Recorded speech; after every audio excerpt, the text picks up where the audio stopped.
6 जनवरी 2024 ये वो तारीख है जिस दिन भारत ने एक और इतिहास रच दिया। आपको बता दें कि भारत का सोलर मिशन आदित्य L1 अपने टारगेट L1 पॉइंट पे सक्सेसफुली पहुंच गया है। इस मिशन की कामयाबी के बाद प्रधानमंत्री नरेंद्र मोदी ने देश को और इसरो की टीम को बधाई दी।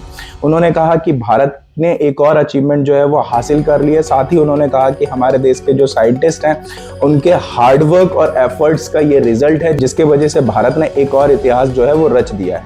बीते दिन 6 जनवरी को अलास्का एयरलाइन 1282 जो कि कैलिफोर्निया से अंटारियो जा रही थी, टेक ऑफ के 20 मिनट के बाद ही एक बड़े हादसे का शिकार हो जाती है और इस फ्लाइट में 174 पैसेंजर्स ट्रैवल कर रहे थे और इसमें 6 क्रू मेंबर्स भी थे। हालांकि फ्लाइट की पोर्टलैंड में सेफ लैंडिंग करा ली गई। एक्चुअली हुआ ये था कि अलास्का एयरलाइन की जो फ्लाइट है बोइंग 7379 मैक्स, तो वो जो फ्लाइट थी उसका इमरजेंसी गेट जो है वो उखड़ के अलग हो गया था।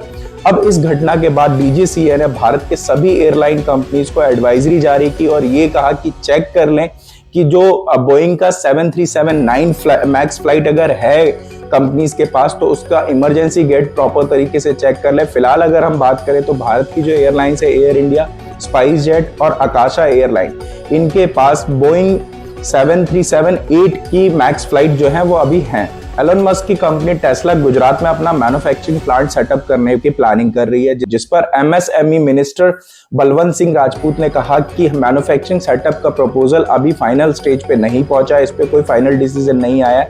हालांकि उन्होंने ये भी कहा कि उन्हें उम्मीद है कि टेस्ला अपना प्लांट जो है वो गुजरात में जरूर लगाएगी, लेकिन इसके अलावा एक बात और क्लियर कर दी है और वो बात यह है कि गुजरात में टेस्ला को कोई भी स्पेशल ट्रीटमेंट नहीं मिलेगा, क्योंकि गुजरात के ऑफिसर्स ने साफ क्लियर कर दिया है कि गुजरात प्लान एंड पॉलिसीज से चलने वाला स्टेट है, जिसकी वजह से बाकी कंपनियों की तरह टेस्ला को भी कोई भी स्पेशल बेनिफिट नहीं दिया जाएगा। जो बेनिफिट्स बाकी कंपनियों को मिल रहे हैं वही बेनिफिट टेस्ला को भी दिए जाएंगे।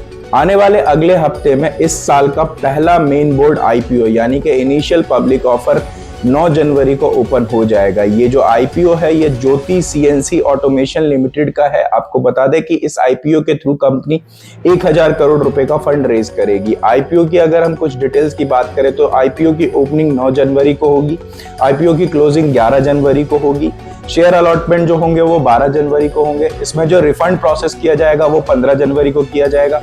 डीमेट अकाउंट में जो शेयर ट्रांसफर किए जाएंगे वो 15 जनवरी को किए जाएंगे। IPO की जो स्टॉक एक्सचेंज में लिस्टिंग होगी वो 16 जनवरी को होगी। अगर हम इसके प्राइस बैंड की बात करें तो 315 रुपए से लेकर 331 रुपए का इसका प्राइस बैंड है। लॉट साइज की बात की जाए तो 45 शेयर्स का लॉट साइज है। मैक्सिमम आप 13 लॉट्स के लिए अप्लाई कर सकते हैं। अगर हम टोटल नंबर ऑफ शेयर्स की बात करें तो कंपनी ने 3,02,11,480 शेयर्स जो है वो मार्केट में इशू किए।